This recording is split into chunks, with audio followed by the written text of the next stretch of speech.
The notion that hundreds of thousands of people can exist without almost any rights in some of the worst circumstances that we've documented in the last 50 years is simply intolerable.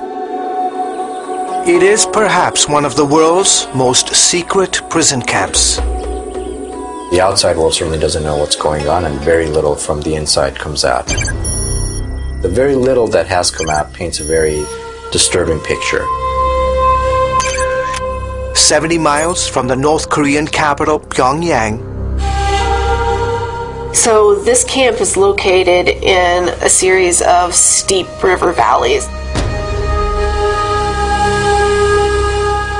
Officials call it Kwanli-so, or Re-Education Center, number 15. But those who languish in here know it as Yoduk. The idea that a country can treat its own citizens this poorly, on such a systematic level, is simply unacceptable. Very little is known about Yoduk because very few people have left it. Yoduk is thought to hold some 50,000 North Korean prisoners. Now, new satellite images obtained by the human rights group Amnesty International show that Yoduk is growing. Amnesty compared the latest pictures with satellite imagery taken 10 years ago. There are more prisoner housing facilities, more guard units, additional agricultural farming areas. There's also a fish farm that has actually grown slightly in size since 2001. And finally, up at the very top of our image is a mining camp, and there's actually a gold mine that's located there. The regime has repeatedly denied the existence of Yoduk. The fact that we would have to rely on satellite imagery just to dispel the government's assertions that these camps don't exist is testament really to the scale of the human travesty that might be going on inside. And Amnesty says what is going on inside Yoduk is nothing short of hellish. These are places where, based on what we understand, probably 2 out of 5 prisoners die, often due to malnutrition. Food is very scarce. They work at least 10 hours a day for 7 days a week. Yoduk is divided into 2 areas: the total control zone, where prisoners are never released without any proper trials, and the revolutionary zone, where conditions are more lenient. But in both areas, you're treated like a slave. Even animals are treated better.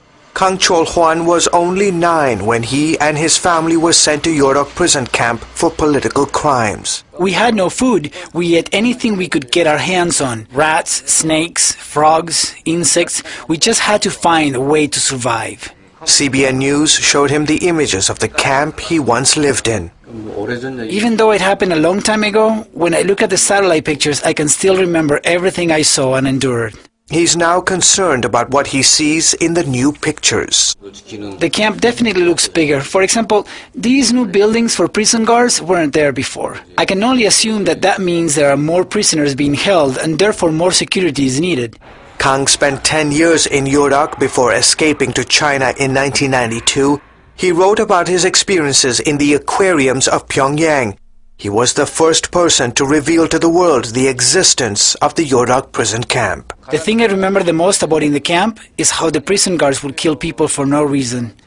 I witnessed many people being executed. Kang now lives in South Korea. He's a journalist for one of the country's largest newspapers. Reports from inside Yoduk are hard to come by. In 2004, a Japanese television station aired what it claimed was footage from inside the camp. But Kang and others who've managed to escape testify to stories of torture, starvation, and routine executions. On July 22, 1999, I was arrested on suspicion of spying by the National Security Agency. Jong Young-il also spent time in Yoduk. He was one of the few prisoners released, but only after being severely tortured. While he was in the Yoduk labor camp, Mr. Kang says the prison guards performed a particularly harsh procedure on him. It's called the pigeon torture. In essence, the prisoner is held from the wall with his hands tied behind his back, and he's put in this position for days on end. This happened repeatedly. It's like you're hanging upside down. Your muscles tense up and your chest sticks out like a bird. I thought I was going to die. Amnesty International believes several other labor camps in addition to Yoduk are operating in remote parts of the country. We understand that there are at least 6 political prisoner camps, and these are vast areas. These are huge areas, and that there's, we think, a total population of around 200,000 people. Jung Sung-san has spent the past few years highlighting the plight of his countrymen. He escaped from North Korea in 1995. He also did time in a labor camp. In 2006, he directed The Yoduk Story, a musical drama about life in North Korea's labor camps.